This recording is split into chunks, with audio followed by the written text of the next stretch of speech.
dalange dalang kondang Ki Alex Sabdo Utomo. Wah, luar biasa. Luar biasa. Nggih, penonton kaya ngene oke iki ndadekke semangat sing nyambut gawe, Pak. Nggih, Mas, leres. Tenan penonton kuwebak blek ngeten iki umpama kula dalange wayangan kula barke sesuk jam 11 awan ngeten. Sangke semangate. Semangat tenan. Iya.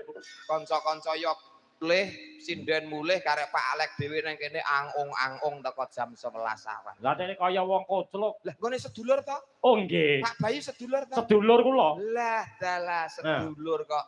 Ya ampun, wong kok sugih men kaya ngene. Dadi gelo aku, Pak. Lah kok iso? Ngerti ya sing nanggap wong sugih hak kentel rego ngene iki. Nek bola-bali wong ya sedulur kok, Pak.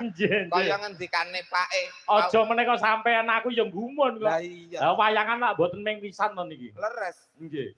Bapak teng mriki pun ping pinten? Sampun ping kalih, ping 3 niki teng napa teng latar mriki. Lagi ping 3 niki. Nggih. Lho, pripun? Nawi kula mboten umuk. Nggih. Kula wonten mriki leladi nggene Mas Bayu niku sampun kaping pisan niki, Pak. Dadi walah, tak kira oleh ngitung tak kira pirang-pirang. Pisan ki ning rasane kaya wis manjing sing dadi sedulur. Manjing seduluran. Wis rasan ngoten, Pak. Tanpa paseduluran ora ana kamulyan, Mas. Leres. Kados ngendikane Bapak wau. Pak Bayu kuwi musuh siji kakean. Nggih. Neng nek sedulur 10.000 sih kurang lah ngoten. Kula digelarke tata cara kitanan nanggap wayang betek-betek mau golek sedulur Mas Bayu. Kula niku nggih ngoten, Pak. Rene ya gur golek sedulur. Tenane? Duit ngomah wis kintalan, Pak. Dadi nyambut gawe jenengan ikhlas lahir batin. Ikhlas. Tenan, Mas. Upama mboten disangoni. Alah wanita kak demit kene ora masalah. Nggih. Dipun seseyane nggih, Lur. Nggih. Mas Gareng Tralala mangke mboten bayaran. Ora masalah. Lho, wong wis dilunasi kok santai.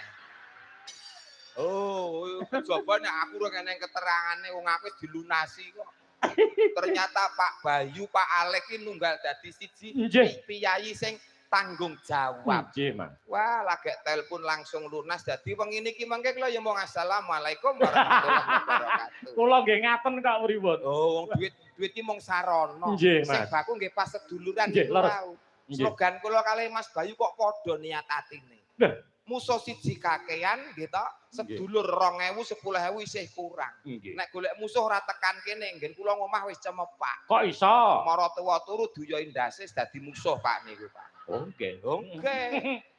Sing penting seduluran. Sing penting seduluran. Tambah sedulur wonten ing Jiwan. Nggih, wonten ing Jiwan Madiun. Madiun mriki. Desa Ngetrep. Ngetrep. Ngetrep. Ngetrep. Ngetrep.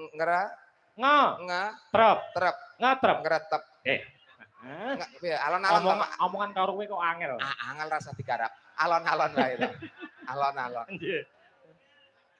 Ngetrep. Ngetrep wis langsung.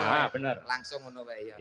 Wonten ing Ngetrep mriki mugi sedaya warga masyarakat lan sedaya ingkang srami rawuh sedaya pinaringan sehat jasmani sehat rohani. Amin. Dipun paringi lancar rezekine kathah melimpah berkah barokah. Amin. Sing tetanen ya dongake subur kang tinandur panene melimpah omone ilang. Amin. Sing pegawe mundak jabatane mundak pangkate mundak gajine. Amin. Sing sekolah pinaringan pinter berprestasi kaya Mbak Niken Salindri. Insyaallah sok ben enek menteri sangka kene Allahumma amin. Amin. Sing baku siji donga sapu jagate, Pak. Para pamriksa sedaya warga masyarakat Ngetrep Jiwan sakiwa tengene kabeh pinaringan slamet donyane, slamet akhirate Allahumma amin. Pak Bayu sekeluarga bar duwe gawe nanggap wayang dalang kondang, dalang sing tuse apik, trah dalang sing ora tau neko-neko, dalang sing lurus ora tau demenan, dalang sing niki lho aja diomong-omong gitu Mas Ayu isin. Kula ki njunjung Pake lho. Wah kula ki ya nyekseni. Kula ki dadi anake Pake ki wis kawit puluhan tahun, 20 tahun mlebu Jawa Timur mergo sing gawa kula lho. 20 tahun punjul kula nggih dadi anake Pake. Urung tau krungu kok Pak Alek demenan, urung tau krungu. Lah iki lho sosok segini iki sesine. Iya, sangke primpene kok. Wah. Piye omonganmu iki lho? Bojoku melu lho. Primpen sing ngopeni ati. Jogowati. Lho, Jogomata.